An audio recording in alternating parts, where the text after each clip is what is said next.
Shalom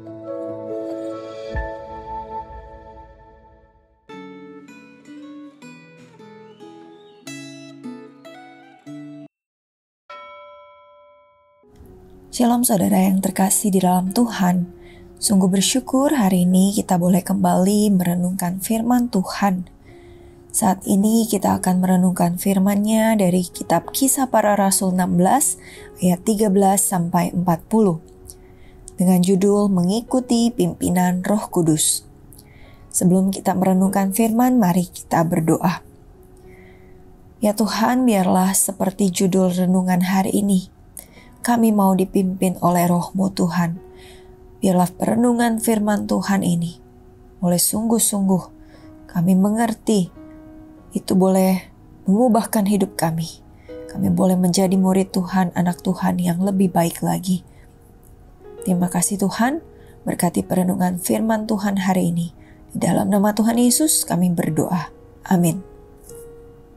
Bapak Ibu Saudara, pimpinan Roh Kudus dalam perjalanan misi Rasul Paulus amat jelas. Kalau kita membaca dari kitab Kisah Para Rasul 16, di ayat-ayat yang sebelumnya dari ayat pertama hingga ayat 12, kita bisa melihat bahwa Roh Kudus mencegah mereka memberitakan Injil di Asia di sebelah selatan dan tidak mengizinkan mereka memasuki daerah Bitinia di sebelah utara.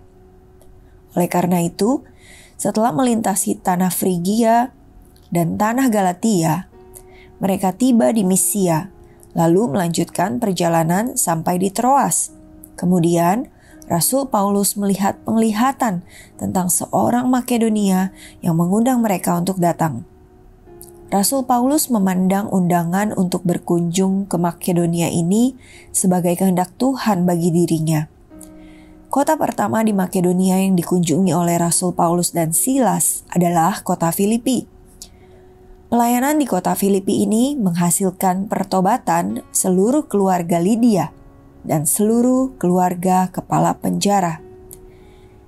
Akan tetapi, pelayanan di kota Filipi ini harus dibayar mahal, yaitu mereka difitnah. Mari kita baca firman Tuhan dari Kisah Para Rasul 16, saya akan bacakan dari ayatnya yang ke-19 hingga ayatnya yang ke-34. Kepala penjara Filipi. Ketika tuan-tuan perempuan itu melihat bahwa harapan mereka untuk mendapat penghasilan telah lenyap, mereka menangkap Paulus dan Silas, lalu menyeret mereka ke pasar untuk menghadap para penguasa. Setelah mereka membawa keduanya menghadap pembesar-pembesar kota itu, berkatalah mereka, "Orang-orang ini mengacau kota kita ini. Mereka itu orang Yahudi, dan mereka mengajarkan adat istiadat yang tidak boleh diterima atau dituruti oleh orang kita, orang Roma." Juga orang banyak bangkit menentang mereka. Lalu pembesar-pembesar kota itu menyuruh mereka mengoyak pakaian dari tubuh mereka dan mendera mereka. Setelah mereka berkali-kali didera, mereka dijebloskan ke dalam penjara.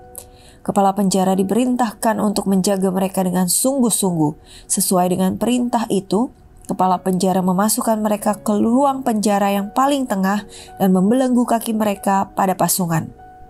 Namun, kira-kira tengah malam, Paulus dan Silas berdoa dan menyanyikan puji-pujian kepada Allah, dan orang-orang hukuman lain mendengarkan mereka.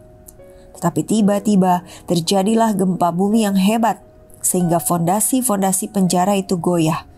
Seketika itu juga terbukalah semua pintu dan terlepaslah belenggu mereka semua. Ketika kepala penjara itu terjaga dari tidurnya dan melihat pintu-pintu penjara terbuka, ia menghunus pedangnya hendak membunuh diri, karena ia menyangka bahwa orang-orang hukuman itu telah melarikan diri.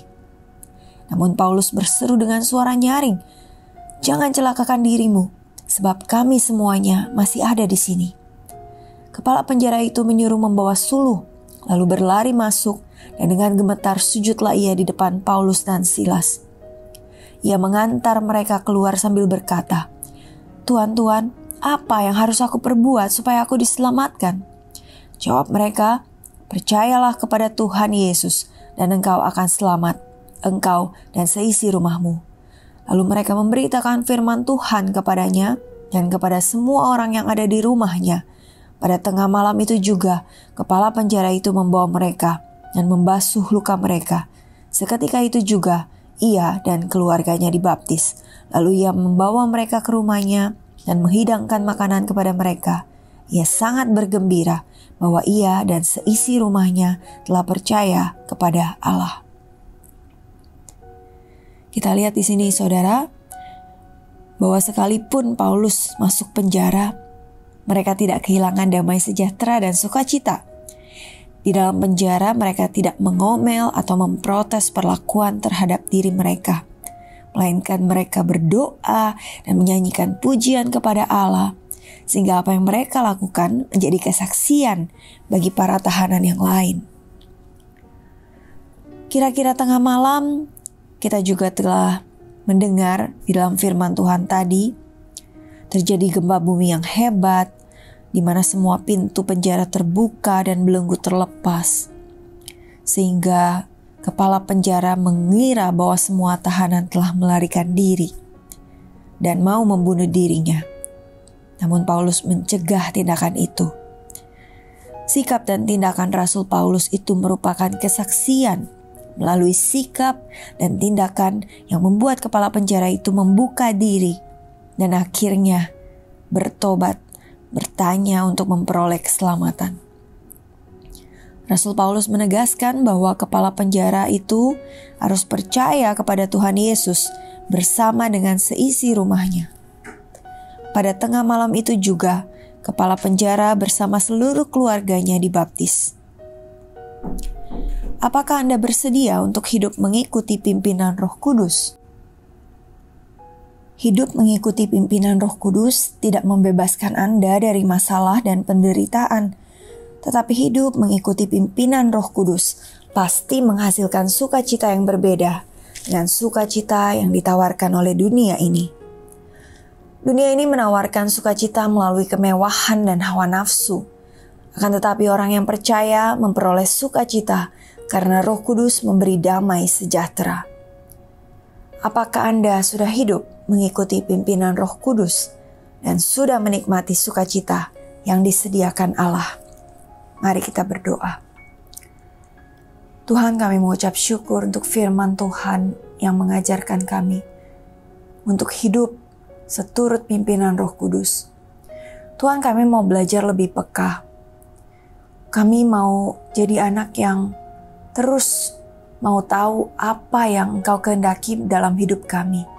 Karena itu Tuhan, berikanlah kerinduan pada setiap kami untuk boleh terus belajar firman Tuhan, sehingga kami semakin hari boleh semakin peka akan pimpinan Roh Kudus di dalam hidup kami. Terima kasih Tuhan, berkati sepanjang hari ini, berkati kehidupan kami selanjutnya. Kami serahkan hidup kami di dalam pimpinan-Mu. Di dalam nama Tuhan Yesus kami berdoa. Amin.